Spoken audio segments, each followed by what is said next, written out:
It will not be seen in their website. That will copy URL. Yeah, copy URL. Paste in their website. Live now?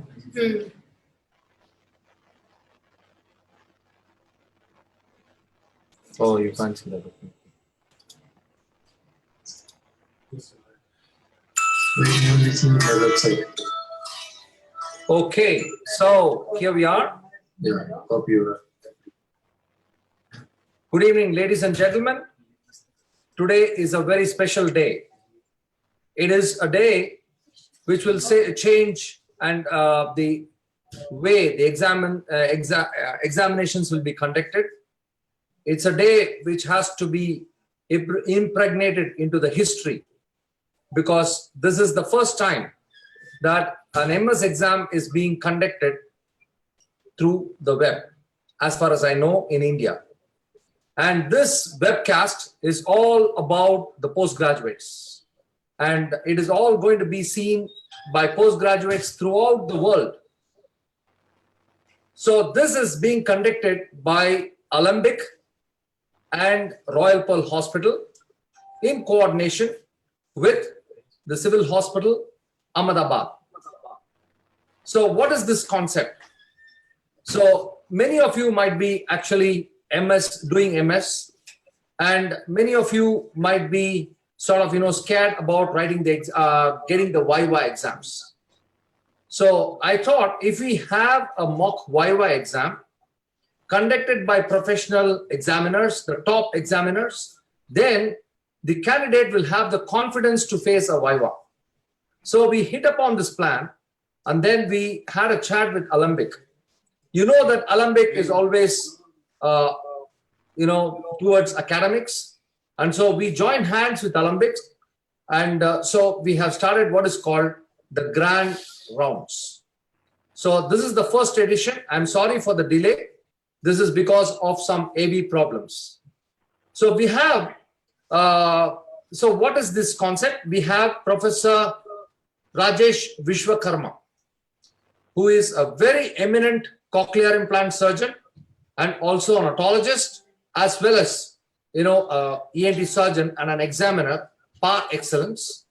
And he has done more than around 2,000 plus implants, and he has got fantastic experience in otology. We have also Professor Bela Prajapati, who is the HOD of the department. We have Professor Kalpesh Patel, who is another very eminent skull base rhinologist and also ENT surgeon. And we have Professor Devang Gupta. So all the four are very, very proficient in the field of ENT. And we have a candidate who is Dr. Krishna, and she's appearing for her MS exam next year. She is a brilliant student, and she's opted to be the examinee today. And we are now going to have this exam like an MS exam itself. It's going to be a very serious exam.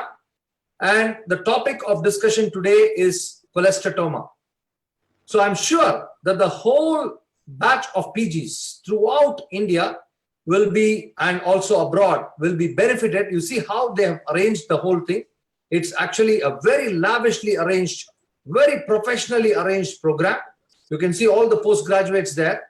I know that Dr. Krishna is really tensed. I can see her face. I'm also tensed, believe me.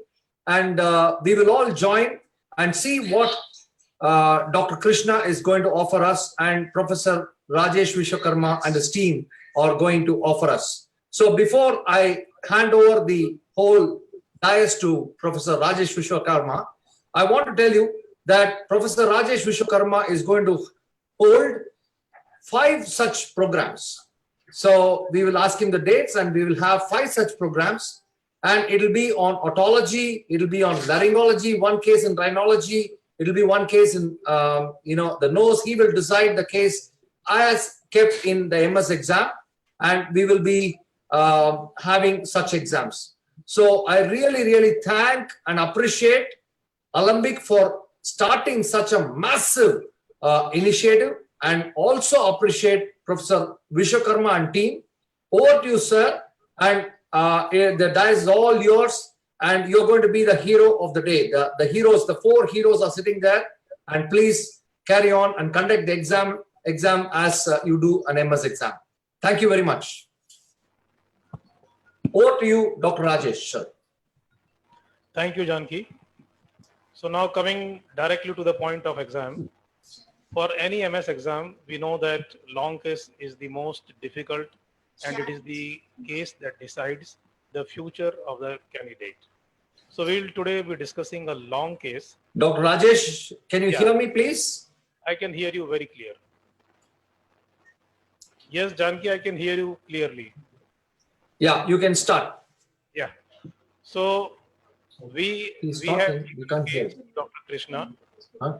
Just she has not seen the case earlier. She was given the case 1 hour back before we started on for this program. We discussed a long case. Dr. Rajesh, can you hear me, please? I can hear you very. Yeah, I can hear you. Can you hear me? Yes, we can hear you very clearly. Hello. Yeah, you can start. So the case was given to the candidate as per the exams which is happening in the MS. So the candidate does not know the case earlier.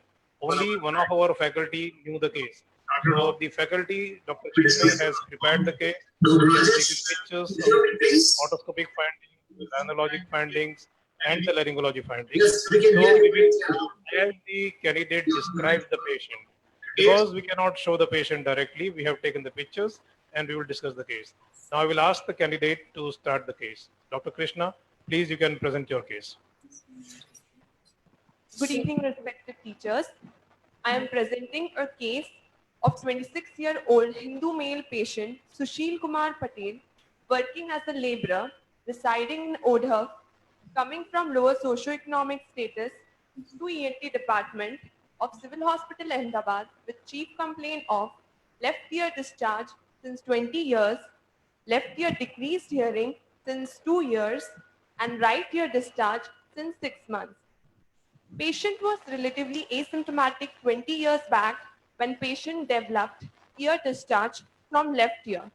With Dr. Krishna, what Yes. is the importance of religion?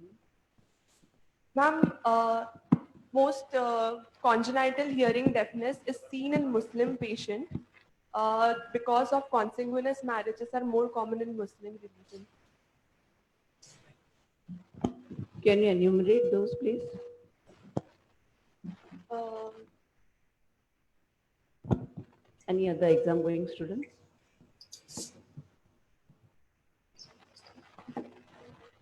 Congenital deaf and mute child. No. Sickle cell anemia is common in Muslim people. With the Analogic findings and the laryngology findings. Yes, we can hear you. Congenital deaf. Yes, Krishna, continue the case. The patient was relatively asymptomatic 20 years back when patient developed ear discharge from left ear, which was scanty in amount, yellow in color, not foul smelling, continuous in nature, purulent, blood stained, and aggravated by upper respiratory tract infection like fever, cough, sore throat. It was not relieved by medication in the form of local antibiotics or oral and medications. There was no history of eardrops coming in the throat. Had also complained of left ear decreased hearing since 2 years, which was gradual in onset, progressive in nature, non-fluctuating, not associated with ringing of ears or dizziness. Patient also had complaint of ear discharge from right ear. Since 6 months, single episode, which was moderate in amount, yellow in color, intermittent, non-foul smelling, mucopurulent, associated with upper respiratory tract infection, not associated with blood stained, and reduced by medication in the form of local drops and oral antibiotics. And there was no history of eardrops coming in the throat. So you told the patient is having foul-smelling ear discharge, right? Yes, sir. So what are the causes of foul-smelling ear discharge? So patient can have foul smelling because of superadded infection by saprophytic or anaerobic infection. Or patient can have also if the patient, there is destruction of the bone.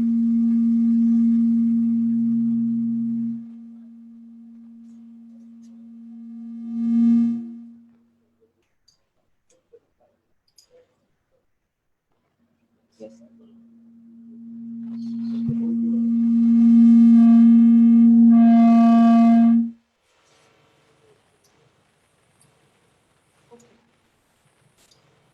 What are the other causes, like other than saprophytic organisms and anaerobic organisms? What else can be like in cholesteatoma? What could be the reasons of foul smelling? The foul smelling can be because of the bone destruction caused by release of enzymes like collagenase or acid phosphatase or MMP 9 and 2 or interleukin or cytokines. So these enzymes are also equally responsible for the bone destruction, Yes, sir. and the bone destructions and the enzymes release along with that also can cause foul Foul smelling. ear smelling discharge. discharge. Yes, sir. Yes, sir. The patient had no, it was not associated with vomiting, facial asymmetry, fever, headache, neck rigidity, or altered sensorium.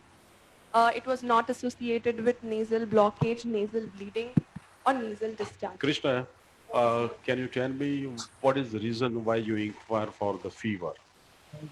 So a patient can have complicated ear discharge in cases like lateral, as a complication of chronic suppurative otitis media, or patient can have brain abscess as a complication. Uh,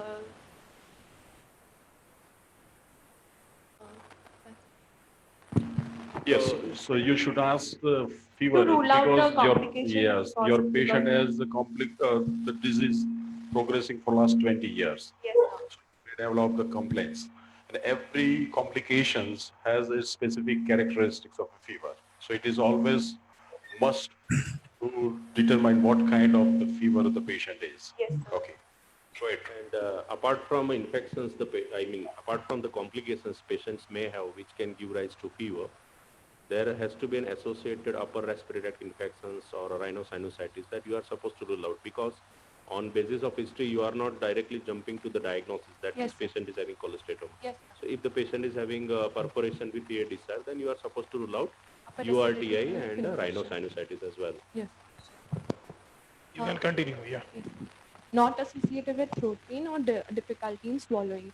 There was no past history of any surgical intervention or patient had any illness of TB, diabetes, hypertension. There was no significant family history. In personal history, patient's sleep and diet was adequate and bowel and bladder had normal. I have examined the patient in proper light and exposure. Patient is So conscious. in family history and past history, we specifically ask some chronic diseases like tuberculosis, diabetes. Diabetes. So what is the significance of asking tuberculosis, especially in the patients having ear complaints? Do Sir. you find some correlation of tuberculosis with ear discharge? Yes, sir. So patient can have tuberculous otitis media, and if I, in case, plan for operation, the graft intake will not be proper. So in case of diabetes, the patient, I have also asked about the diabetes. So in the wound healing will be a problem. So if you find that patient has tuberculous otitis media, Yes. otitis external, it's a media. Media, yes, Okay, sir. so what would be the characteristics? How you can have a suspicion that this patient may have a tuberculous otitis media? So patient can have multiple perforation with pale mucosa, and the hearing loss and the clinical findings will be disproportionate. Um, and it will not be relieved by medications. It's Oral. very good. I have examined the patient in proper light and exposure. Patient is conscious, well oriented to time, place, and person. Patient is well nourished, moderate build.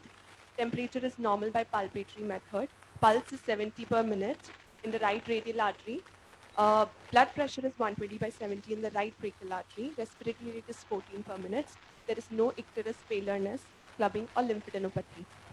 On local examination, since my patient has complained on the left ear, So I would like to examine the left ear first with pulse lamp and head mirror. On the left ear, the pinna looks normal in shape, normal in position, color. What is the normal size of the pinna? How do you decide?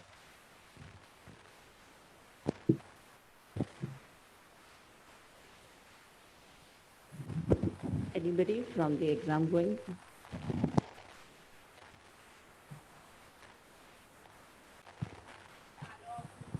Yes, very good. From Can the repeat. superior orbital margin till the aloe of the nose. Yes, That's the very normal good. size of Yes. the.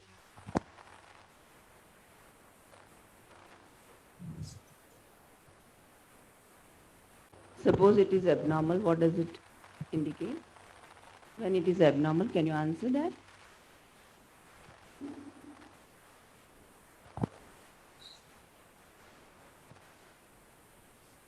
Microtia, if the How is the pinna in the mongoloid idiot child? low set of ears. Yes. So when you say that the ear or the external ear or pinna is normal, that means you are commenting on the Development of the- development of the pinna. Yes. So you can just say that what would have been the overall development of that child in that way, right? You can continue further. Yes, sir. So the preauricular and the postauricular region was normal. The visualized part of external auditory canal shows minimal discharge. After cleaning the ear by dry mopping, I would like to go for otoscopic examination, sir. On otoscopic examination, the posterior superior quadrant showed retraction pocket which was filled with white flakes and epithelial debris suggestive of cholesteatoma. The anterior superior quadrant, the anterior inferior quadrant, the posterior inferior quadrant showed mild retraction with small perforation in posterior inferior quadrant. The tip of the handle of the tip of the malleus was eroded. The anterior malleolar fold was ill-defined, while the posterior malleolar fold was prominent. And pars flaccida showed mild retraction, sir. I would like to examine the right ear now. The pinna, preauricular region, postauricular region, external auditory canal was normal. For otoscopic examination, there was a single moderate perforation involving the posterior superior quadrant and posterior inferior quadrant, with middle ear mucosa was congested. Hypotympanic air cells were seen, while the anterior inferior in the anterior inferior and the anterior superior quadrant showed the tympanosclerotic patch forming the anterior margin of the perforation also. The anterior So you told on the right side, the patient is having a retraction pocket in the posterior quadrant of pars tensa with the presence of cholesteatoma flap on left Left side, side, yes. right? So can you tell us what are the grades of retraction of pars tensa? The classification is called SEDI's classification. In grade 1, there is mild retraction of pars tensa, which is not touching the middle ear structures. In grade 2, the pars tensa is touching the long process of incus. On grade 3, the pars tensa is touching the promontory, which moves on cingulation. In grade 4, the pars tensa is adherent to the promontory and which does not move on cingulation. And grade 5 is perforation, sir. Perforation in the adherent part of the pars Adherent tensa. pars, sir. So grade 3 is also called as an atelectatic drum, where the movement of the pars tensa will be hypermobile. Hyperbole. It will be retracted but hypermobile as compared to the adherent drum, right? Yes, yes. What does your case have? Which grade? Sir, grade 3 retraction.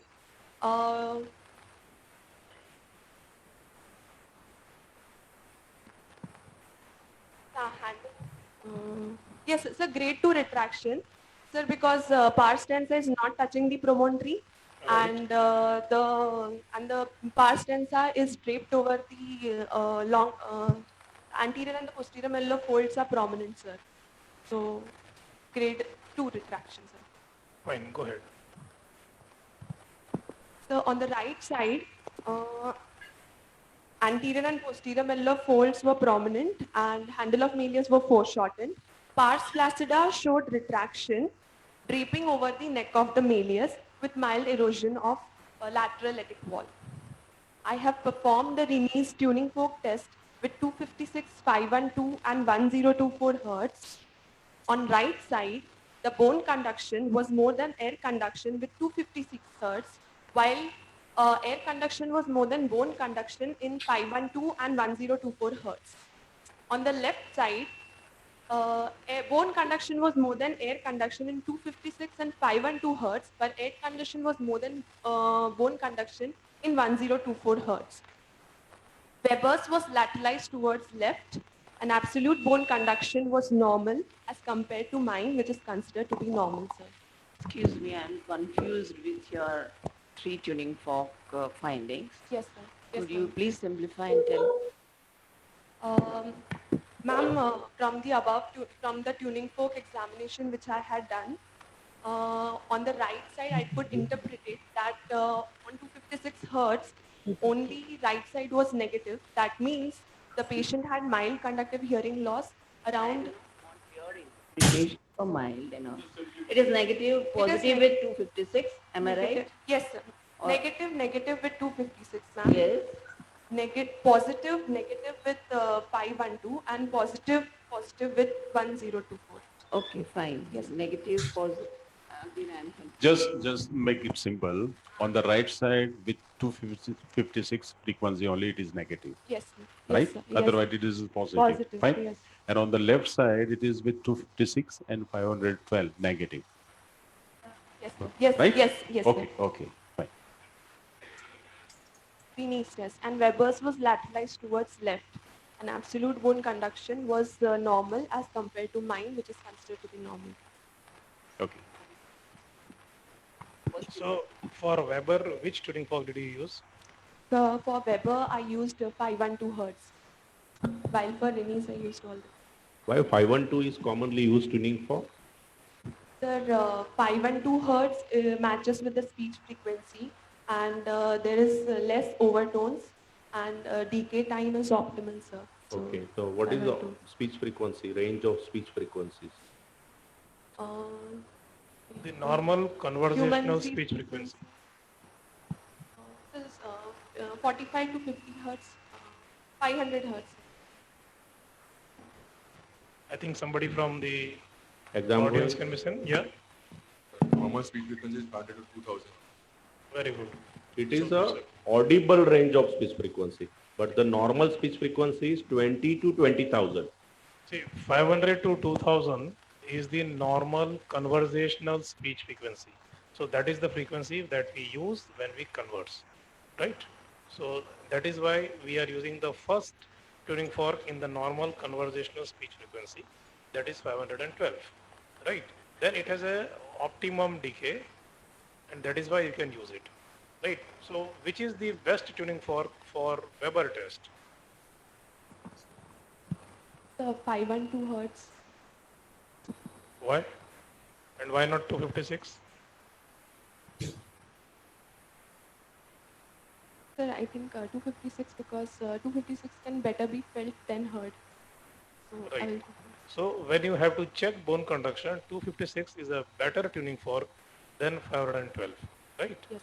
As the frequency of the tuning fork decreases, the vibratory component increases and the auditory component decreases, right? So that is why you have to use 256 for the bone Weber's. conduction. Okay, you can go ahead, yeah. The patient had no facial asymmetry. Fistula test was negative. There was no mastoid tenderness, tragal tenderness, or jugular tenderness. There were no meningeal or no cerebral signs were present. Where to check for the master tenderness? So at the tip of the mastoid, I will go for mastoid No, tenderness. not only on the tip. Even it on is- the Simba concha, sir, It which, is a, 3-finger technique. yeah, One is at the root of the mastoid, second finger at the Simba concha, and third at the root, tip of tip the of the mastoid. mastoid. Yes. Okay, so these 3 points are to be checked for the master tenderness. If the master tenderness is positive, what does it mean? So if the mastoid tendon is positive, that means the patient can have Policin mastoiditis, or there is edema caused in case of lateral sinus thrombophlebitis, where there is uh, thrombosis of the mastoid emissary vein. Coalescent mastoiditis, can you expect in chronic supranucleatitis No, media? So what are the types of mastoiditis? Anybody from the exam going students? When do you expect a coalescent mastoiditis? And which is the other type of mastoiditis?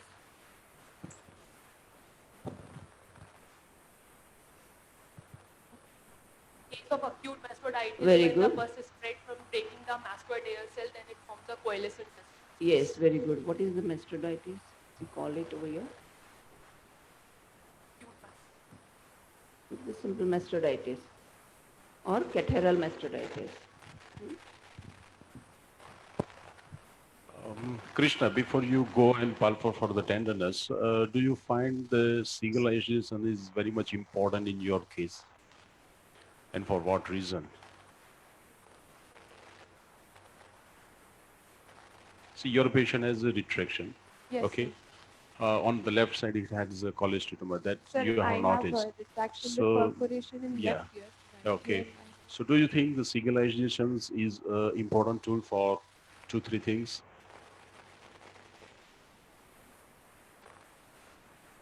Because you snugly fit the speculum, and when you try to move the air within the external canal, see the mobility of the tympanic membrane. yes, the mobility, how much it's mobile. Okay, so you can know what exactly the retractions your tympanic membrane is. And second thing, there is the cholesteatoma in posterior region. So if snugly fitted, you make a pressure change, so you can examine is your patient has a fistula or not. Yes, sir. Okay, so this is a bit important to rule out that fistula. Okay, because your patient has for last 20 years is complaint. There is a full-blown cholestoma as your finding. Okay, so there are chances. Fine. And even though it is a conductive loss, okay, and there is no fistula, but there are certain cases when there is a fistula, but you cannot have the fistula test positive. Can you tell me the uh, this So it is pathologies? false negative fistula test. What are the reasons? What are the causes? Falsely negative. It is Falsely negative when the patient is having dead ear, or cholesteatoma, which is entering the fistula. These two. Go ahead. On external examination, I will come to the nose and the throat examination. On external examination, nose appears to be normal, vestibule, columella, and dorsum of the nose is normal. I think you have checked for nystagmus. Yes, sir. No facial asymmetrical nystagmus. No nystagmus. And no fistula test is negative. Negative. On tip elevation, the anterior end of the septum is normal. Anterior end of the inferior turbinate and is normal. Nasal mucosa appears normal, sir. On anterior rhinoscopy, the septum is well centralized. Anterior part of the inferior turbinate and the middle turbinate is normal. Nasal cavity appears to be normal. On posterior rhinoscopy, the posterior end of the inferior turbinate and the middle turbinate is normal, and bilateral choana is also normal. There is no PNS, paranasal sinus tenderness. In the oral cavity, the lip, gum, gingivobuccal sulcus, tongue, floor of the mouth, hard palate, premolar triangles are normal. Oropharynx, bilateral anterior-posterior pillars, tonsillar fossa, soft palate, uvula are normal. On indirect laryngoscope, base of tongue, aryepiglottic fold, piriformis fossa, and bilateral vocal cord appears to be normal, sir. So your nose examination and larynx examination is normal, Yes, sir. right? What is the importance of examining the nose in case with ear disease? Sir, if the Or patient... what are the positive findings possibly you can find in the nose? Sir, if the patient is having any nasal obstruction, so that will cause eustachian tube dysfunctioning. So in that cases, patient can have ear problems in the ear, sir. Secondly, your patient was having, to my knowledge, some Retract- throat problem. Yes, in sir. Upper original- respiratory tract infection, which aggravated the. So how will you explain that? What could be the possible causes for this? So, if you look at the middle ear aerodynamics, any infection in the nose passes from the eustachian tube, and eustachian tube's medial end is connected to the middle ear. So, from the middle ear, any air will travel from the eustachian tube, and from the eustachian tube, it will aerate the middle ear.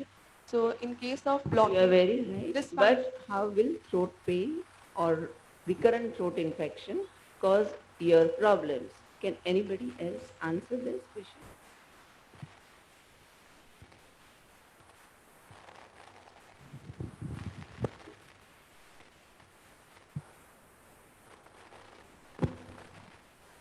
I'm just giving you the hint. What is Walde's ring?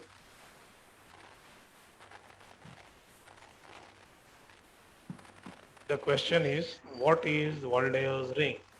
It's a very simple question. the collection of the lymph nodes, the whole cavity and the Where pharynx, What part of the pharynx? nasopharynx and oropharynx. Yes. So what all lymphoid tissues form the Waldeyer's ring? This is an undergraduate question, not a postgraduate question. Palatine tonsil, tubal Yes. tonsil, adenoids, nucleodigastric nodes, lingual tonsils, Lingual tonsils, palatine tonsils, tubal tonsils, adenoids, and lateral pharyngeal gland. Why are it is called as a ring? Why it is called a ring?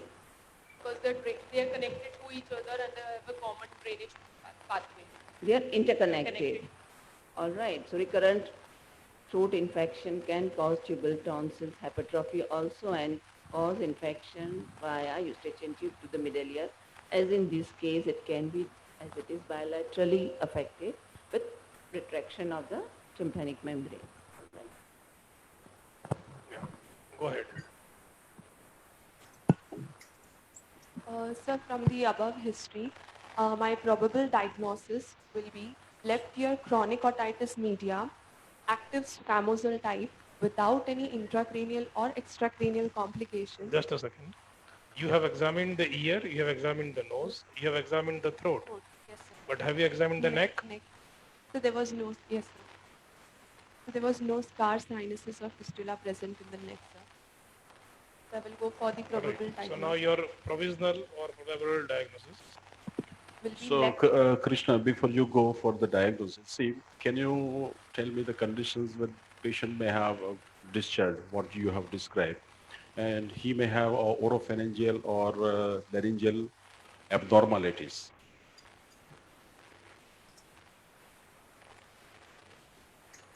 If the patient is having cleft palate, Okay. if the patient is having adenoid hypertrophy in the adult age group also. Okay. Because why every day we have to examine the If the patient allergic is having allergic mucus, allergic rhinitis, yes. We have to look for the vocal cord. Either there is normal mobility or there is any abnormality, vocal cord palsy. Because we come across so many of cases in our day-to-day practice also. See, in cases of diabetic patients who have a persistent infections, they may develop a malignant otitis external. And they produces the skull-based infections, and they produces the lower cranial palsies. So whenever in this case you come across, when the patient is discharging here, and when you examine there is a palatal palsy, vocal cord palsy, patient is diabetic, the first diagnosis to come is the malignant otitis external. yes. Okay, go ahead. Go ahead. So my probable diagnosis will be left side chronic aortitis media, active squamosal type without any intracranial or extracranial complications with moderate conductive hearing loss, and right ear chronic otitis media, inactive squamosal type without any intracranial or extracranial complications with mild conductive hearing loss. So on left side, your patient is having retraction grade 2 according to you, Yes, sir. and with the Cholesterol. formation of cholesterol, Yes. and there is a perforation in the which quadrant? Posterior inferior quadrant. Okay, so can you explain why there is a dual pathology? This is called as a double pathology. Patient is having a perforation as well as cholesterol. So is it an explainable findings why the patient is having perforation as well as in posterior quadrant cholesterol? There are two theories which can explain this dual pathology presence in the same patient, same year, like left ear in your case. Sir, in the case of invagination theory, where there is retraction of tympanic membrane because of any eustachian tube blockage or any eustachian tube dysfunctioning, Yes. there is, once the once there is any middle ear aeration, when the tympanic membrane loosens up from. No. Don't go into the detailed theory of cholesteatoma development. I am asking how can the patient is having a perforation in the pars tensa, okay, inferior quadrant, and the cholesteatoma as well. Can you explain this dual pathology? Krishna, the, Migration theory along with no, imagination. the question theory. is, No invagination, no migration, nothing. It is all the theory of development of cholesteatoma. But when the patient develops cholesteatoma, concomitantly in the other quadrants, the patient is having perforation. Is it explainable? Is it routinely seen? Or if it is seen, then why it is? that means the question is, what is the probable etiopathogenesis of these findings? You have a perforation, you have cholesteatoma. What could be the possible etiopathogenesis? Etiopathogenesis of dual pathology.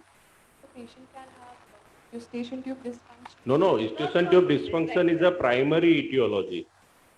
Okay, from there the patient develops all stages of retraction and then eventually cholesteatoma.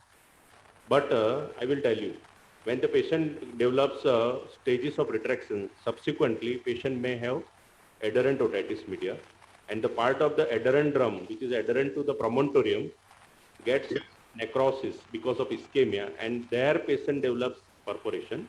And in the posterior quadrant, along with patient is already developing retraction, where the keratinized epithelial debris gets collected and patients may have cholesteatoma. Second explanation is when patient develops cholesteatoma in the posterior quadrant, this cholesteatoma starts spreading into the mesotympanum through posterior pouch of Von Trox, and this cholesteatoma flux falls into the middle ear, and already the cholesteatoma flux contains some enzymes that causes erosion of the pars tensa and then perforation. This is two theories of explanation. Okay, so now just once again, tell what is your diagnosis. Once So again. my probable diagnosis will be left ear chronic otitis media, active squamosal type without any intracranial or extracranial complications, with mild conductive hearing loss, moderate conductive hearing loss, and in right ear chronic otitis media, inactive squamosal type without any intracranial or extracranial complications, with mild conductive hearing loss. Fine. So now how will you address this situation? You have pathology in both the ears. Yes, sir. Which ear will you focus on first and why? So since the patient's complaint is in the left ear, the patient is more worried about left ear, as well as from my otoscopic findings, I could see there is an active discharge, active cholesteatoma. So I will first plan for the further management in the left ear, sir. So you will address the cholesteatoma first. Yes, sir. Why? Sir, because it is an active disease and it has many can lead to further complications. So I will make sure that Right. that So you is want to make that ear safe. safe, sir. Right? Yes, So sir. you will treat the left ear first. Left ear first. So with that in mind, how will you proceed further? You will go for some investigations, you will go for some medical management, surgical management. Please go ahead and tell how will you manage this patient? Sir, I would like to reconfirm my findings through microscopic examination, whether it is a actual cholesteatoma or there is a discharge plaques present. I will also undergo nasal endoscopy to find out the pathology behind the retraction in both the ears, sir. I will explain about the out, about the nature of the disease, and and plan for the surgery, further management, uh, surgical management, which will be No, directly jumping to the surgical management, like you told, you would like to reconfirm by your findings by Yes, doing sir. microscopic examination. Yes, sir. There are other, modalities of investigations or other batteries of investigations Yes, sir. also you would like to go for Yes, sir. I would before like to. definitive line of management, right? Sir, I would like to go for audiological investigations and radiological investigations. Which radiological investigations you would like to go for? So I would like to go for high resolution computed topography temporal bone. Directly HRCT? So, or X-ray bilateral mastoid, Which view? the Schuller's view. What is the significance of going for X-ray master Schuller's view? What do you want to get information out of that? So whether the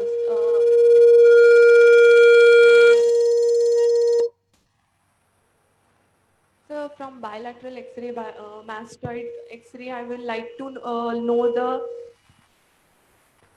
the dura plate and the sinus plate, whether it is forward lying or low lying dura, and the status of the mastoid, whether it is sclerotic, sclerotic cellular or diploid cell.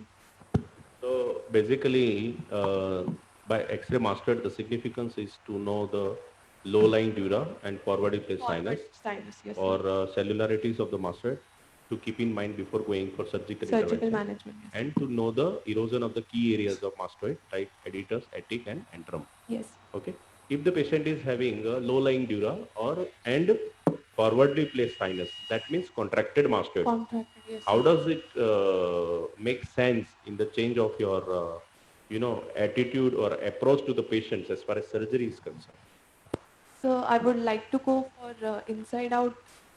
If I'm planning for mastectomy, so I will go for inside out mastectomy, which will create a small cavity. In case of contracted In mastoid, case of you would like to contracted, go for inside out. mastectomy. Yes. Okay. Fine. So your X-ray mastoid will tell you the level of dura, the level of sinus. What will your CT scan tell you? Sir, from computed topography, high resolution computed topography temporal bone, I will get the knowledge about the extent of the disease, the ossicular status of the patient, as well as plan for the surgical management. It will help me to plan for the surgery, sir. Okay. And what about the audiological investigation you would like to do? So I would like to go for pure tone audiometry test, sir. And since the patient is having moderate conductive hearing loss, which is 45 decibel, so I can go for pure tone audiometry with masking also. Which point come in your mind before sending the patient for pure tone audiometry? It means why you would like to go for PTA in each and every patient's of ear to whom you are going to do surgical intervention.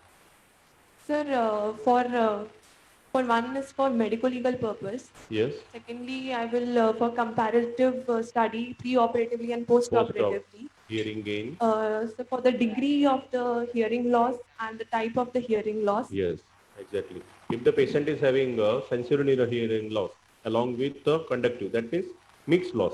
Yes, sir. Then if patient asks whether my hearing will be 100% normal or not, yes, sir. You can explain that yes, you are having conductive loss as well as a sensory loss. So your hearing results will be guarded. Okay. Yes, sir. So that means you will get the degree of hearing loss, the type of hearing loss. You can explain to the patient that how much benefit he is going to get in hearing, and then you can also tell whether the patient wants to go for surgery or not. Right? You can explain. For counseling, it is very important. Yes. Right? Go ahead. Sir, after radiological and audiological examination.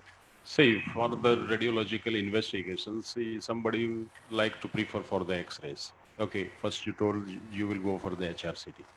So tell me the conditions in which you will directly ask the patient to get the CT done. Sir, if the patient is having frank cholesteatoma or cholesteatoma along with complications, to rule out any brain abscess or yes, sir, brain abscess long. Okay, so you have so many valid reasons to prescribe a CT scan rather than the X-rays. Okay, Yes, sir. X-ray gives a very limited information, like X-ray PNS in nasal surgeries. Okay, but when you are going, there is the case of mustard, there is a case of cholesteatoma. You want to have a detailed examinations before you go for your drilling. You start your drilling, Yes, sir. right? Second thing, which are the conditions in which you ask specifically your radiologist to go for the contrast? Because he doesn't know. You will ask for the HRCT, but when the contrast? Sir, in the case of brain abscess, where there will be ring of enhancement, so that will be seen in the contrast view rather than in the bone window CT scan view. Sir. Yes, so any intracranial complications when Any there is intracranial- inflammatory disease, Yes, sir. except for the cholesteatoma, you all the time require the contrast. Otherwise, you will not pick up, Yes, sir. right? Because it will show only a soft tissue and the bony structures. Yes, sir. Okay. What are the millimeters you will ask your radiologist to go? Which cuts? Sir, See, yep. for high resolution, I will 0.6 to 1 mm of cuts will be prescribed in high resolution computed topography, sir. Yes, because middle ear is very small. Okay, you cannot have more than 1.5. Yes, sir. Fine. Okay, good. Sir, I will, sir, after radiological and audiological examination, I will do baseline in blood investigation, and I will like to go for. I will explain the patient about the nature of the disease and plan for surgery. I will also explain the patient the hearing outcome and the complications that may occur because of my surgical treatment, sir. And sir, And yes, you said that you will explain that what surgery you are going to do. yes, sir. If the patient asks that can it not be managed medically, Sir, if the patient is asking for conservative management, I will make sure that patient comes regularly for regular follow-up for cavity care, sir. but is it going to cure? So it will not going to care. If in case the patient is not willing for surgical management, so I can give an option of regular follow-up in the OPD. But you have to tell that the That there treatment can is be- surgical. Yes, sir. Right? For cholesteatoma, the treatment is surgical. Surgical. If he does not want to get it done, that is his choice. Yes, sir. Right? But as a doctor, you have to always tell that the treatment is surgical. Surgical. There is no role of conservative management. Conservative management. Yes, Right? sir. Yeah, go ahead. What other things you will do? So I would go for now canal wall down surgery, sir, modified radical masterectomy with suitable tympanoplasty according to the ossicular status of the intraoperatively. All right. Now suppose your patient tells you that I don't want to get admitted now. I want to go home. I have some problems. So what will you tell to the patient? What symptomatology if he faces so that he should run suddenly to the hospital? Can you tell me what symptomatology he will? Sir, if the patient is having unknown origin of fever, or if the patient is Yes, having very facial asymmetry, or if the patient is Very having good. Huh. altered sensorium or neck Altered rigidity, sensorium to बहुत late. Yes, sir. Street still more. neck rigidity, or in case of Yes, then- patient dizziness of the Headache. patient, headache. Yes, sir. Headache. Yes, sir. Headache. Yes, All sir. those will, headache will, whenever you have to tell to the patient, whenever you have discharge with headache, you have to plan to come to the hospital. Yes, All right? yes. Okay, fine. You may proceed with your surgical management. So I have decided I would like to go like to go for canal wall down surgery, sir, with modified radical masterectomy with or without with suitable tympanoplasty, and looking at the ossicular status, I will intraoperatively I will move forward.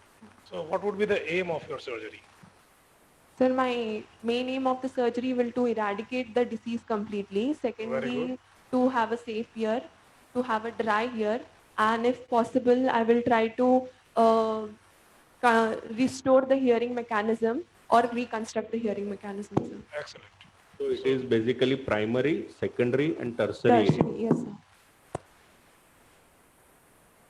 How do you proceed for the surgery? Can you please tell the steps of surgery that you are planning to do in this case? So pre-operatively, I will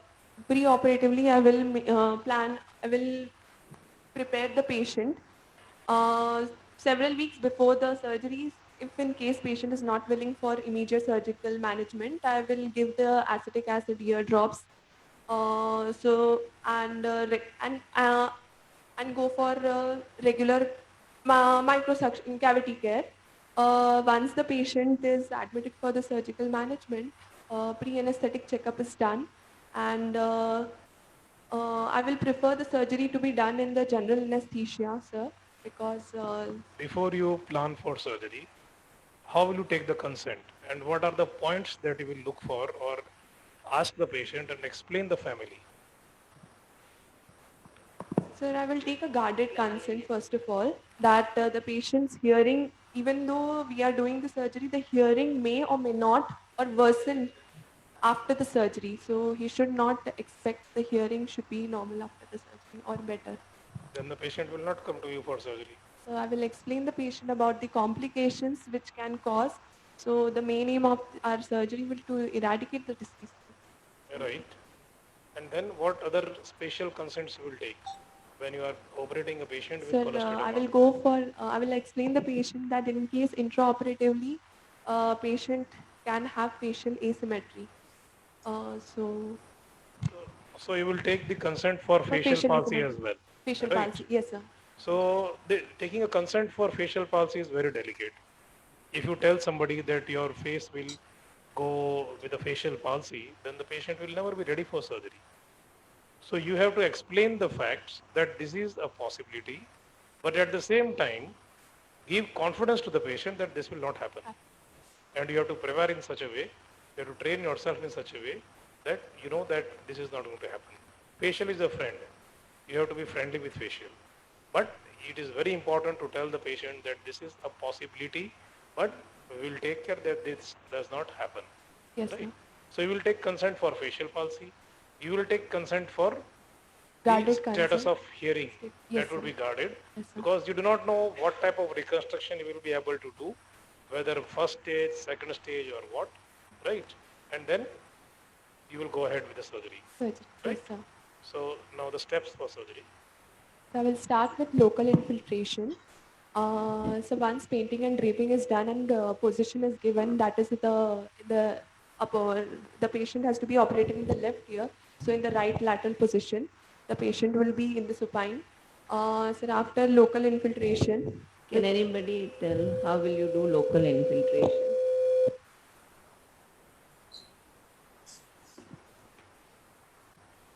Madam is asking where exactly you infiltrate the locally.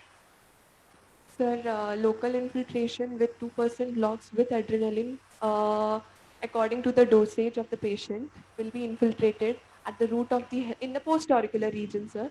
At the root, No, she's not asking postal. It's fine. Okay, but endorally, endomeatal, where exactly the points you will inject? I She's am asking. asking also for the concentration of the xylocaine, which is optimum. It is available in 2% with adrenaline. Whatever is available, you need not do it. What is the optimum and ideal concentration of xylocaine? That sir, will give you the same effect. sir, 7 milligram per kg with adrenaline and 3 milligram per kg without adrenaline can be injected in the patient, sir. So that is about adrenaline. I am asking percentage of xylocaine. Can be 0.5 to 1% 0.5. xylocaine would be equally effective. You need not use 2% xylocaine as it is readily available. Yes. Tell me the points where you will inject. Sir, in the pre or post-auricular region and endorally in the all the four quadrants at the bony cartilaginous junction. Many beginners have problem of facial now in palsy while injection. So what care will you do while injecting in the post-oral region? How to prevent that injection facial of paralysis? Sir, ma'am, one finger above the mastoid tip, I will make sure that injection is Yes, not. very good, very good. Krishna, you said that you will be operating this patient in general anesthesia. Why do you want to inject local? Sir, local injection for vasoconstriction, so I can get a bloodless surgery, sir. Uh, Can you not inject only saline adrenaline? See, this vasoconstriction is because of Yes, sir. adrenaline, not Yes, because sir. of local xylocaine. So you can use saline Saline with treatment. adrenaline, especially when the patient is under general anesthesia. And the effect of the xylocaine lasts for how many hours? Sir, for 2 hours, sir. And with sensorkin, so usually it crosses the limit of the your duration of surgery. Duration. So a lot of people use saline with adrenaline, not xylocaine with adrenaline, when the patient is under general anesthesia. See, certain people, surgeon do prefer to perform under local anesthesia. Okay, and many people are doing that. Can you tell me what are the advantages to perform the ear surgery under local anesthesia?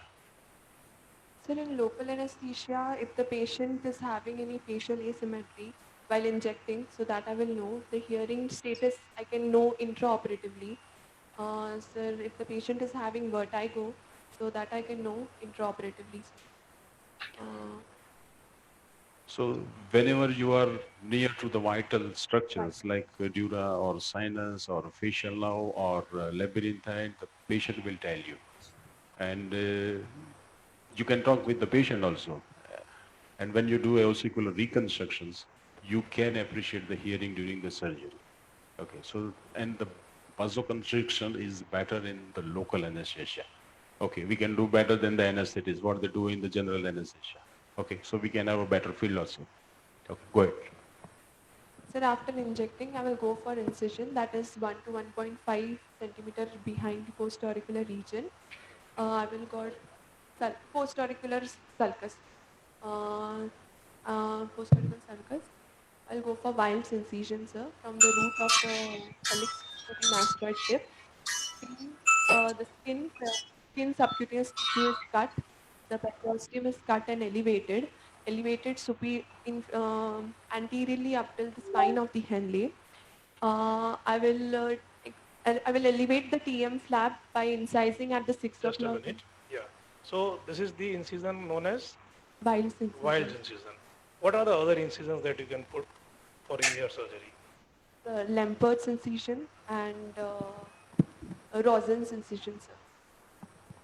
Can you explain the incisions? So Rosen's incision is incision which is kept 6 o'clock, and one incision is kept at 6 o'clock, second incision is kept at 12 o'clock, and sir, joining the two 5 mm lateral to the annulus, sir. That is Rosen's incision. In the Lampert's incision, the first incision is kept in the posterior wall. From 6 o'clock to 12 o'clock position, 5 mm behind, lateral to the tympanic annulus, and second incision is kept in the incisura between the tragus and the root of the helix. And joining those two incisions will give the Lampert's incisions. Okay. So you have preferred the postural approach. Why? Why not endoral? Sir, so there will be exposure will be better in post-oral, sir, and the hidden areas can be better seen in the post-oral incision. No. Basically, the advantage of postural incision is the better access to the tip area, mastoid tip, Yes. and there are less chances of perichondritis. While in case of Lampert endoral approach, there are more chances of perichondritis, and access to the tip area is less because it limits your access to the tip mastoid, right? Okay. So you have exposed the suprameatal region and then proceed further. Sir, I will elevate the tympanic membrane and assess the middle ear. Uh, After assessing the middle ear, I will plan for cortical mastoidectomy. And once the cortical mastoidectomy is done, that is What exactly the landmarks for the cortical mastectomy? sir, superiorly in cortical mastoidectomy, superiorly up till the sinus plate, superiorly up Superiorly, to the tegmen dura, the dural plate, sir, posteriorly up to the sinus plate and the sinodural angle, inferiorly up till the digastric ridge, and medially up till the lateral semicircular canal. no, when you are starting, you cannot identify the little semicircular canal. In the beginning, you In the have to beginning, draw your McEwen's, limits. yes, sir. That is the It is a McEwen's McEwen's triangle, triangle. basically, Yes, sir. right? Yes, So sir. what are the boundaries of like McEwen's triangle? On the master cortex, you draw first and then go for the drilling deeper inside the Yes, cortex. the suprameatal line. One line is drawn along the suprameatal line. The other one is at the posterior wall of the external auditory canal, and the tangential line joining the suprameatal well tangent to the external auditory canal. So it So is not that is, suprameatal, it is the inframastoid crest or the supratemporal line, Temporal line. temporal, not meatal. so that is the landmark for not exactly the mastoids, that is for the mastoid antrum. Yes, sir. Okay, you are not supposed to open the antrum only. Okay, you have to always do a wide cortical mastoidectomy. Yes, sir. Okay, which size of burr you will prefer? Sir, 7 cutting birds, Yes, always take the bigger one. biggest bird. Okay, the smaller one you penetrate more. Yes, sir. Okay, and what care you will take during the drilling? So while drilling, I will make sure that irrigation is proper. Yeah. Sir, and while drilling towards the sigmoid sinus and the dural plate, I will take a diamond burr instead of a cutting burr. Okay, you should always you take whenever the vital structure you are Structure, sir. approaching. Okay, see with each stroke you are supposed to see what you are cutting. Okay, so cutting as well as the suction and irrigations. Okay, so before you cannot go continuously. Fine. Yes. Otherwise you may end up in the problem. Okay, go ahead. So once the cortical mastoidectomy has been No, before you do the cortical mastoidectomy, you have identified the McEwen's triangle. Yes, You sir. start the drilling. Yes, You have sir. marked the boundaries. Yes, sir. You open. What do you see Open. below? How do you confirm that your antrum is open? So with the with the help of McEwen's mastoid sickle, I will first check whether in all the direction whether it is opened or not. There can be possibility that corner septum is present. What is So- corner septum? So it is the bony remnant of petrous and squamous part of the temporal bone. Sir. That can give a false impression that we have entered into the mastoid. What would be seen in the floor of the mastoid antrum? So in the floor of the mastoid, I can see the lateral semicircular canal, which So that will confirm that you are in the antrum. antrum. Then you start widening the antrum Widening and complete the cortical the mastoidectomy, Yes. right? But our aim is not to do a cortical mastoidectomy. Our aim is to Canal wall down. find the cholestoma. You have to track the cholestoma, Yes. right? So go ahead now. What will you do? So I will thin the posterior canal wall up till the lateral, making the lateral semicircular canal as my landmark, so that I don't injure the lateral vertical segment of the facial nerve, sir. And Can you tell me before you find out the facial nerve, what should be the exact landmark and how you will prevent the damage to the facial nerve? the facial nerve will be medial and inferior to the lateral semicircular canal, and medial to the short process of the incus. So that too will be the landmarks, and also medial to the digastric ridge. So I will make sure that I don't cross the landmarks before identifying the facial nerve. Sir, once the thinning of the posterior canal wall is done, I will break the bridge and Will you not inspect the status of middle ear, the ossicles, the cholesteatoma, the extent into the attic, the anterosuperior region? Yes, so that I have already inspected while elevating the tympanic Okay. membrane. So, Okay, go ahead. so after elevating the tympanic membrane, I could see the tympanomeatal flap, sir. I could see the cholesteatoma as well as the ossicles. So before uh, before going before breaking the bridge and lowering the ridge, I will first take out the. I will make sure that the incus is dislocated from the stapes in case it is present. And once the incus has been removed, I will break the bridge and lower the ridge up till the lateral semicircular canal and hypotympanic essence or the inferior border of the But tympanic before that, you will have to remove the cholesteatoma sac along with the involved ossicles. involved also. Then you So, will so once, break the bridge and lower the ridge. once What do you mean by that? the bridge is the bony part of posterior meatal wall, which is medial to the adatus and antrum. And the ridge is the bony wall of the posterior meatal wall, which is lateral to the vertical segment of the facial nerve. So while breaking the bridge and lowering the ridge, I will make the common cavity between the middle ear and the mastoid. So, How much you will lower the ridge? so lowering of the ridge will be up till the lateral semicircular canal and the hypotympanum and the inferior tympanic rings, digastric Yeah, rings. so you said that the facial lies in the floor of the ridge, right? Yes, sir. So the lowering of ridge should be flush to the Flush to the facial, facial. right? So you have created a tympanomastoid cavity. Yes, You sir. have lowered the ridge. Yes, You have broken the bridge. You have removed the cholesteatoma. cholesteatoma.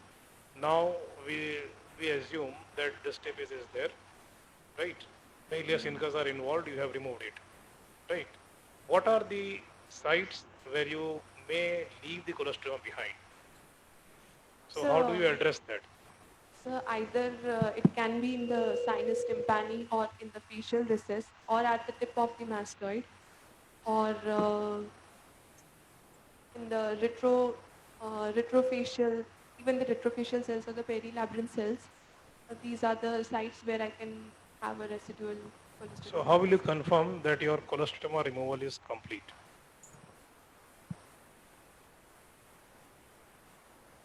Confirmation that I can use a Zini mirror or angled scope to see the sites, sinus tympani and the facial recess to assess the sites. Yes, very good. You should always use an endoscope just before completing your mastoid surgery, or even I would say you will always use an endoscope to examine the sinus tympani, examine the ventilation areas while doing any surgery of the ear, even by post-oral regions. It is important to clear these areas also. All right. Why you would like to go for canal wall down procedures? Nowadays, there are a lot of, school of theories which states canal wall up mastered surgery for cholesteatoma. Because there are a lot of disadvantages of canal wall down, right? So, What are these disadvantages of canal wall down techniques for which a lot of people are now advocating canal wall up surgeries for cholesteatoma? so cosmosis is a problem. Secondly, patient needs regular follow-up for cavity care and daily routine practice. So if the patient is a patient cannot wear hearing aid in the case of canal wall down because of the large cavity, and even he has to be careful while swimming and take special care regarding. So there are basically 4 Ds, which are the disadvantages of canal wall down surgeries. One is a dependence. If the patient is having a large operated cavity, patient has to be in regular follow-up every 6 monthly or 1 yearly for the cavity care. Second one is a discharge. Patient may have off-lately persistent ear discharge or some granulations inside the cavity. Then third is deafness. You cannot give perfect hearing because the cavity itself causes some conductive hearing loss. And fourth is a deformity. Okay. What are the different ways that you can reduce the mustard cavity size or mustard obliteration? So I can use a temporalis muscle to obliterate the mastoid cavity.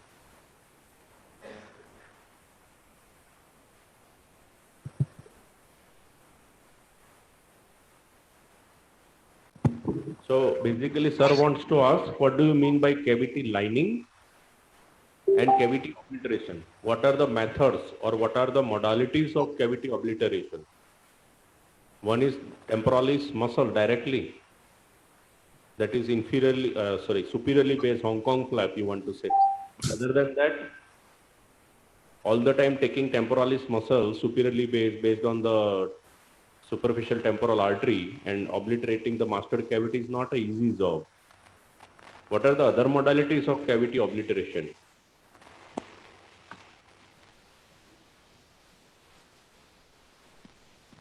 Any other student?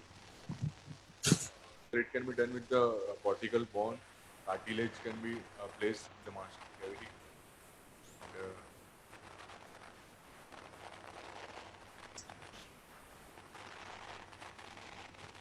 Also, the periosteum.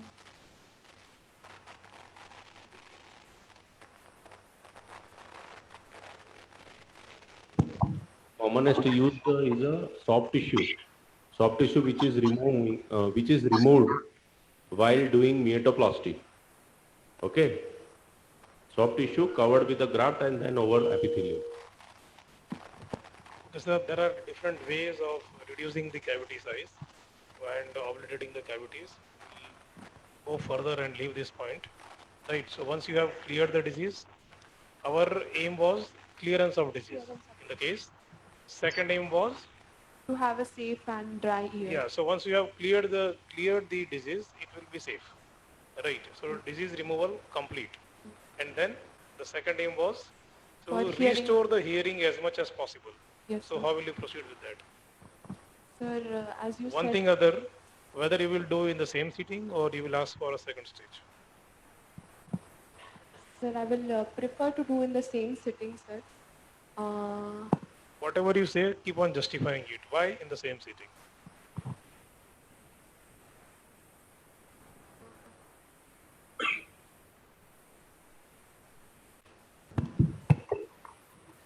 So nowadays, what is the indication of second stage surgery, second look surgery? Sir, second look surgery is done if there is any residual or recurrent disease. No, that you can't see on table. No, on table you cannot be judgmental that this patient will have a residual disease or recurrence of disease. If there is residual, you are supposed to clean on table. But there is one the indication where you find on table that this is the finding. In that particular case, you need to go for second look surgery. You cannot do completion of surgery on same sitting.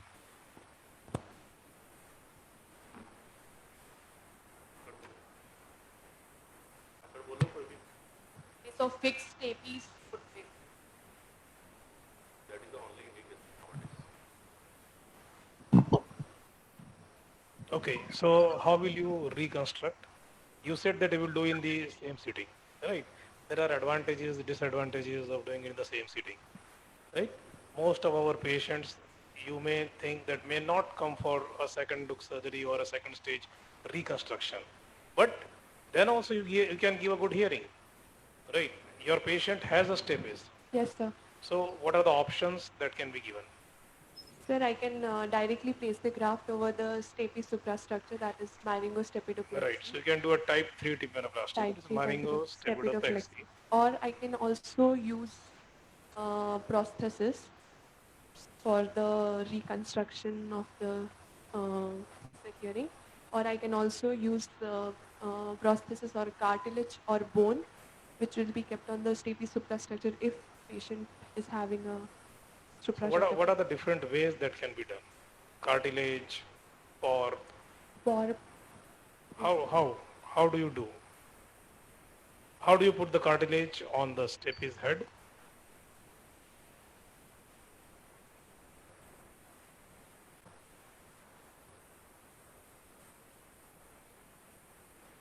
How do you put a PORP on the stapes head? What are the materials that PORPs are made of? The PORPs can be made up of titanium or Teflon. So the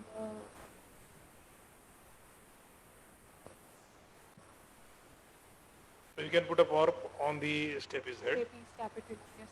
Okay. And what are the advantages of a PORP?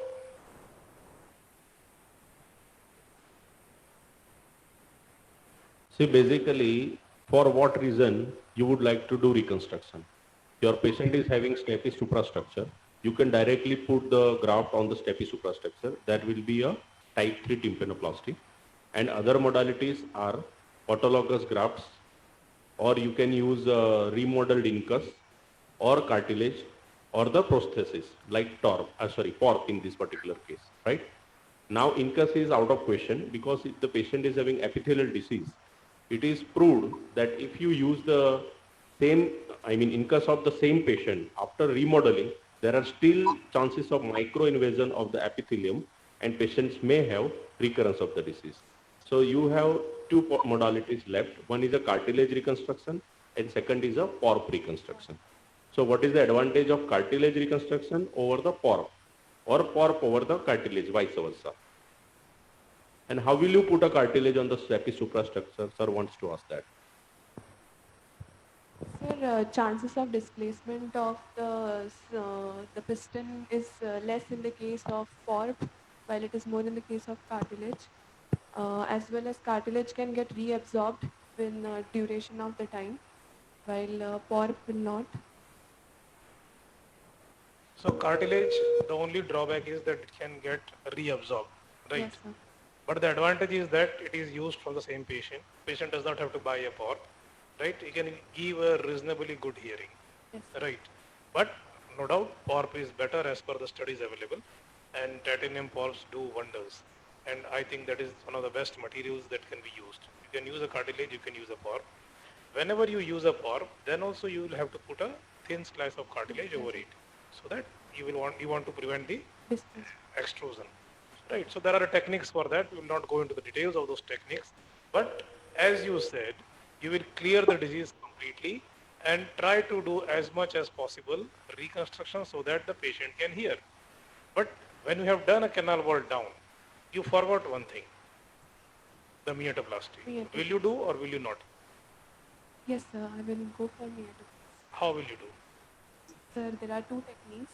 One Yes. is Cornwall's flap and second one is DC Benman's flap. So in the Cornwall's flap, there is a T-shaped technique.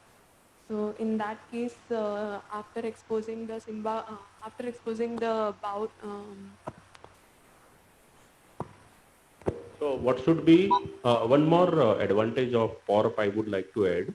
It gives better middle ear height. So more the middle ear height, more the middle ear space, more will be the hearing outcome in the operated patient, right? That is the advantage of using PORP. or What should be ideal meatoplasty, clinical? sir, ideal meatoplasty is the meatoplasty in which the largest speculum can be inserted through the external auditory canal, and the deepest tip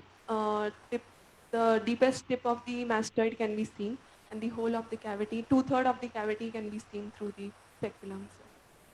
Do you know what is the V upon S ratio? That will suggest what should be the ideal meatoplasty.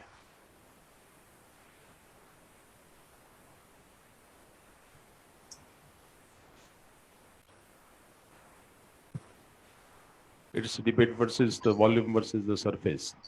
Okay, because you want more air and lesser surface.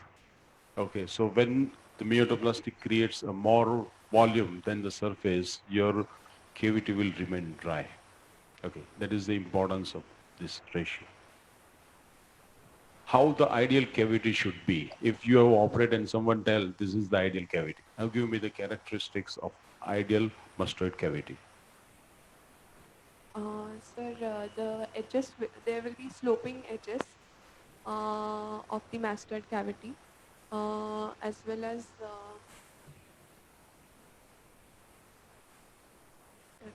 the facial ridge will be flush to the facial nerve, as sir said.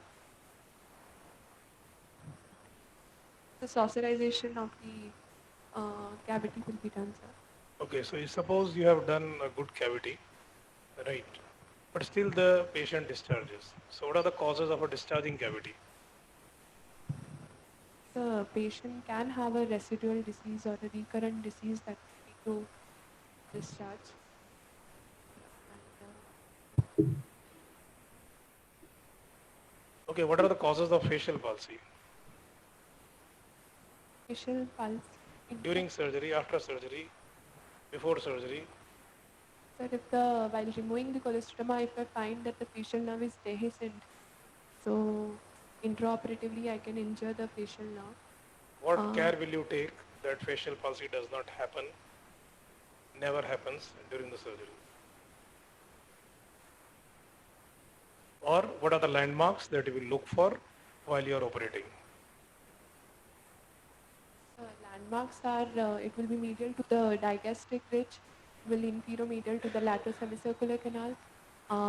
It will be touching the inferior margin of the lateral semicircular canal. It will be um,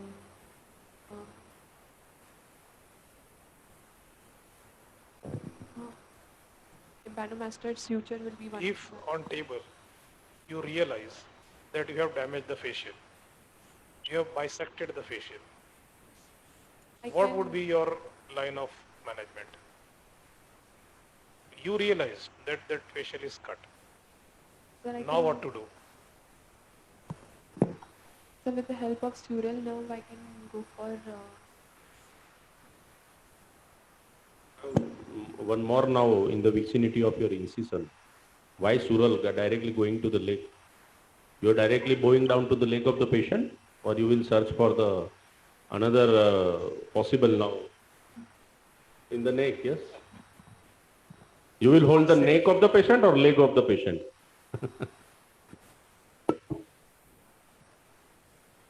See, while you are operating and you realize that the facial is cut, the first thing that comes in your mind is help. You have to take help of somebody, right? Call your immediate senior or your teacher, whosoever is there with you. If you are in private practice somewhere, you can talk with some senior, you can take help. So always once you, or if you have good experience of doing a facial nerve repair, then things are different, right? As you said that you will graft, you will use a sural nerve or whatever, right? But before that, you have to have these things in mind, right? Facial nerve injury on table can make the surgeon panic, right? So always take help. The best thing is to take help. Ask somebody also to join you. And when you are in an institute, always take the help of seniors. So suppose you or your senior, your teacher, you all have joined in and you are managing the patient. And then you said that you will take a sural nerve or a greater auricular nerve. How will you find the greater auricular nerve? Or the landmark or greater auricular nerve?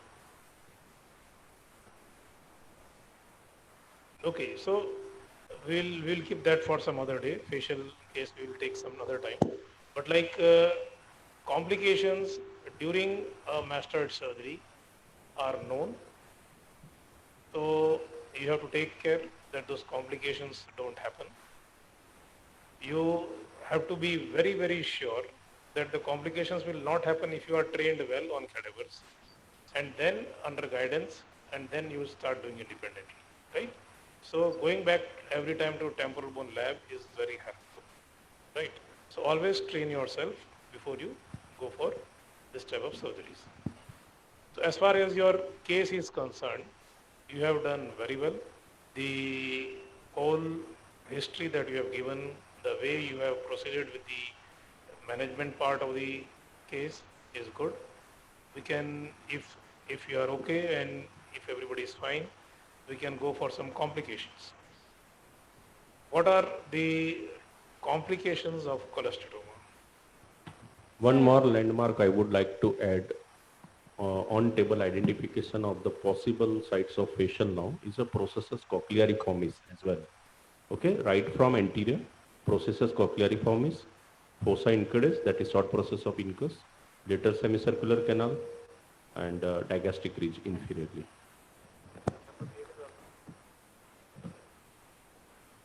Sir, for the, as sir asked, complications for cholesteatoma, sir, there can be intracranial as well as extracranial complications and there can be intratemporal as well as extratemporal. So in the intratemporal complications can be because of basalt abscess, any subperiosteal abscess. Secondly, intracranial patient can have brain abscess or subdural abscess, epidural abscess, or temporal lobar cerebral abscess, otic hydrocephalus, lateral sinus thrombophlebitis, or patient is having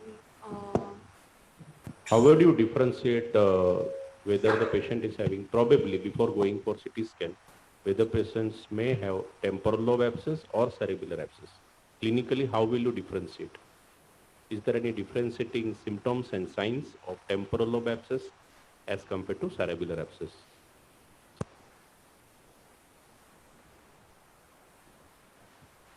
Let this question go to the other students. Case of cerebellar abscess, cerebellar signs will be positive. What are that?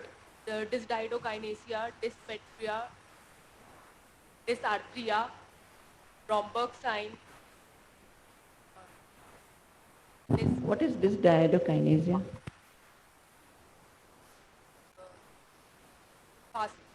Fast continuous movement will not be, a patient will not be able to perform the fast continuous movement like flipping of the hands. Complex movement will not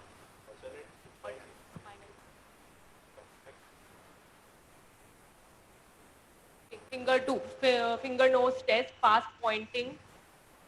So these cerebellar signs, you can identify that the patient may be having a cerebellar abscess.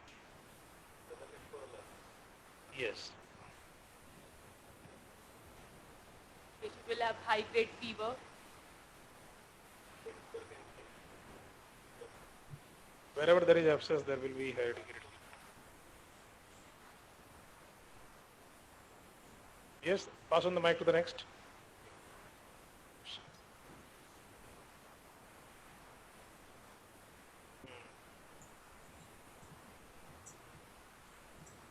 No. Next. Temporal lobe abscess sign. Convulsion. One most important sign of temporal lobe abscess. Eye related with eye sign. No variable. It's related with hemi.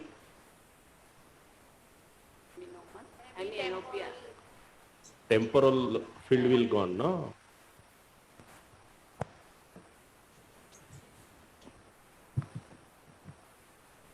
Okay. So thank you, Krishna. The presentation that you gave was excellent. I think other residents also must have enjoyed. And I think the time is like already it has been more than an hour. So we will cut short the transmission and Sir, we will meet. Hello, Janki. yes, sir. Sir, I think should we stop the discussion now? can I talk, sir? Yes, please, Janki. Sir, I don't know. Don't have words to express what you have done. Believe me, I felt that I was a student actually, and Dr. Krishna deserves a very, very big hand of applause. Superb, Dr. Krishna. Please, all of you audience who are seeing, believe me, this is something incredible. and the first time in the history of ENT this has been done. I'm telling you, this is the most watched program which I have done so far on the web, and this is the highest viewed program. And believe me, this is incredible, sir. This is something incredible. Really, a very, very, very, very big thanks to BGM Medical College, the whole team of examiners, the whole team of postgraduates. The whole world is watching you. The whole world is watching you. You have had the maximum audience throughout the world. So many countries have watched you. We will get at least 10,000 to 15,000 views. I am really excited. Only thing is the initial part was a little hitch because of the AV. But next time we will make it that, we will make everything very, very good. So it's been a pleasure, sir. It's 1 hour, 35 minutes of examination of Dr. Krishna. She has really withstood the whole, great questions by you, and also she has answered very well.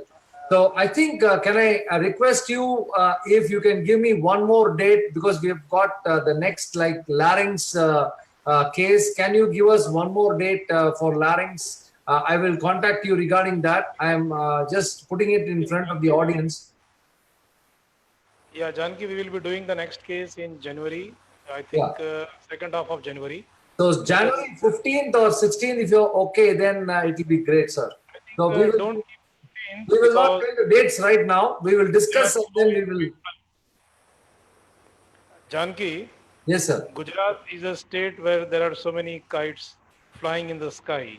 Okay. 14 onwards also. So let me come with a date, maybe a week or so after the 14th. Right. Fantastic, So fantastic, you want a Friday, so we'll keep a Friday. fantastic. Right? And maybe within a day or two, we will announce the date. And the next case that we will keep will be a larynx case. Fantastic. Right? Yes, sir. And that will be again conducted in the same way. We will add some more things because we have learned few things from today's transmission. Yes. And we will be getting feedback from our students and other students as well, that Yeah. what is required. This was actually like the exam that happens in a university exam for MS. Now the university exams have a little change. That is, we have taken the exam for 1.5 hours, but now the examination time is also limited. Right. So in a short duration of time, we have to extract much more. Most of the medical colleges in the country have not yet implemented the time system for the MS exam, long case or short case and all. But yes, many of them have already implemented, like we have since a long time. But yes, when we are discussing, it should be at least 1.5 hours. So again, we'll meet in January after 15. Sir, before you close, sir, what is your advice? Because we have done the ear case now. Because here we will not come back to you again. Maybe the other medical colleges will be going. But what is your advice as an examiner for the PG postgraduates? Which books to study, and what is the mode of approaching the ear cases? What is your advice? Please advise. So many students are seeing you.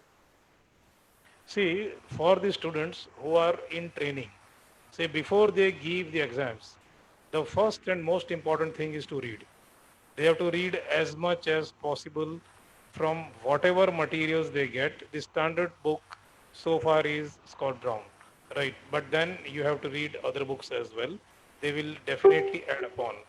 Second thing, they all have to do temporal bone dissections. Before they touch the patient, they should have done a minimum of 10 temporal bones. Unless they have studied the temporal bones so well that it should be like whenever they see a temporal bone, they should get a photographic image of all the structures.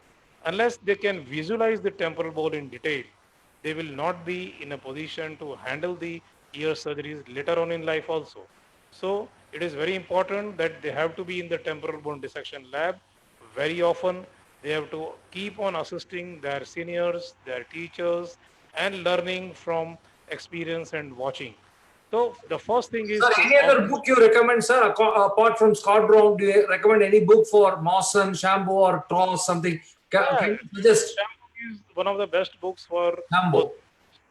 Right. So Scott Brown, Shambo, Paparelia, Toss, they can read all. But Shambo and Scott Brown is a must. Okay. With that, they can easily sail through the MS exams. Okay. Right. And then like as they build up on their capabilities of operating, they will keep on adding more and more knowledge. They will keep on reading more and more different books. They can go to different teachers. They can learn from different places. Because if you are in one medical college and you keep on observing one type of system, one type of surgery, then you may not have that view that what is the other options or how the others do. So at least they should have rotation. So like we give the students a rotation in second year, similarly, they should also have a rotation in their senior residency. They should be going to workshops, they should be attending live surgical workshops, they should go to conferences, and that is how they will interact with people and residents of different medical colleges. So once, see, learning is a continuous process. You cannot like read a book and you can be like, oh, I know everything. It is never possible. And mastoid itself is different. Every mastoid is, believe me, a different book. But the guidelines or the main points are same. So if you have the basics, then you can handle any mastoid. So it is very important, like as I said, the facial nerve in the temporal bone. You have to make the facial nerve your friend. You should never be afraid of that. So if you, when I say that you have to make facial your friend, that means that you should be in a position to visualize the facial nerve in a 3D when you look at the ear. And you should also know that what are the actual landmarks, how will you go ahead, and that is how you will develop confidence in operating. So first of all, empower yourself by reading. So theory is very important. Second, by observation. So be an observer who is very active. You have to observe very well that how others are operating, how your teachers are operating, or how good odontologists are operating. Third is learn yourself with your friends and teachers' help on the cadaver. Cadaver is the best teacher. So when you start operating on the cadaver, that means you are trying to apply your knowledge and learn yourself and equip yourself or empower yourself still further. And then you come to the patients and then you can do justice to the patient, right? So that is how you should proceed. Great advice, sir. And Actually, exams, yeah. Carry on. so with that, I think we will close. And No, no, thank no, you very sir. much. No, no, please, sir. No, no, please don't close. Last 5 minutes. I have an No, agenda. We can Last continue. We 5 don't minutes, I mind. have an agenda. 1 minute. Actually, be sir, like, see, this exam, people were thinking that it is something like already you have taught them. But it was like an exam, a real It's not candidate. exam, Actually, it was not given. The questions have not been given to the candidate. And Yes. so the real thrill of the exam was there in the whole exam. So to me, Dr. Krishna performed extremely well, considering that she's second year and going to third year. I want to dedicate this for the postgraduates. This is dedicated to postgraduates. And some people are asking me, you are actually causing trouble for the postgraduates. No, this is a straight passport for Krishna to be seen throughout the world. So I want a small request from you. Please give the mic to the postgraduates. Let them introduce themselves to the world. And let this last 5 minutes, let them introduce. Please give the mic to the postgraduates. And the postgraduates, please tell your name. And this is a passport to the world. And please understand the whole world is watching. The camera, please shift to the postgraduates. Yeah, and before the postgraduate starts themselves introducing, Yes. let me tell that Krishna is a third year resident. Oh. She is to appear for MS exam next year, that is in April, right? Okay. And she is preparing for the final exam, so she is reading well.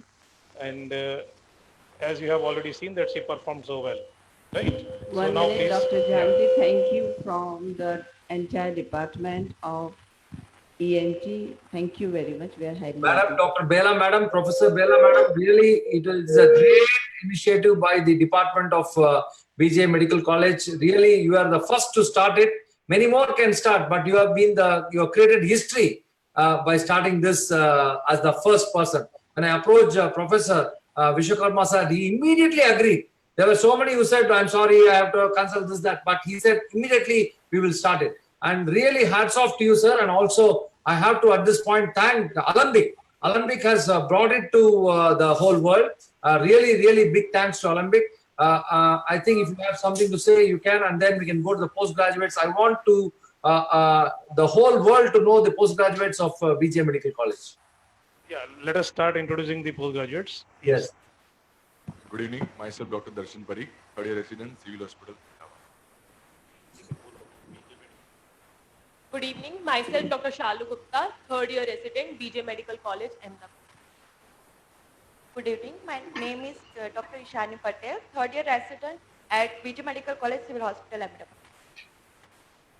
Good evening. Sagufa Pathan, third year resident, BJ Medical College. Good evening, Shelly Mehta from VS Hospital, Ahmedabad. Good evening. My name is Hasid Patel, second year resident, BJ Medical College, Ahmedabad. Good evening. I am Sridhar Kiran, second year resident, BJ Medical College, Ahmedabad. Good evening. My name is Trupti Savaria from BJ Medical College, Ahmedabad. Good evening. My name is Shailini Shah from second year resident, VS Hospital. Good evening. Myself, Vaishali Jain, BJ Medical College, Ahmedabad.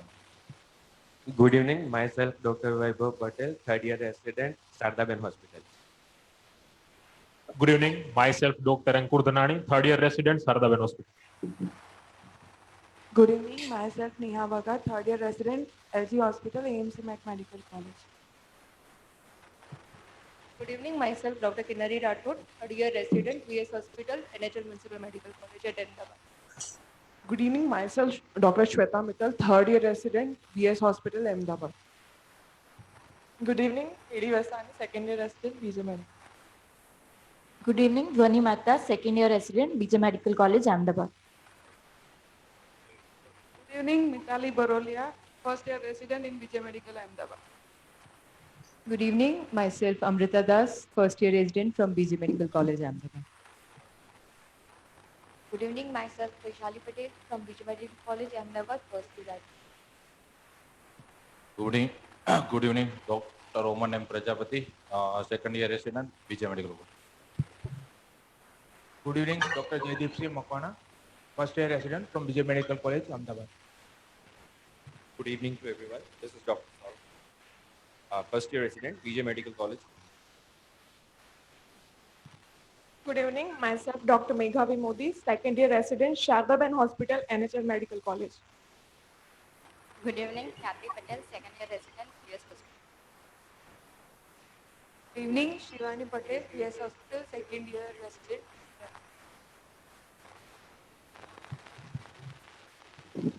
Good evening. Myself, Yuti Kuratra, second year resident, Shardaben Hospital, Ahmedabad.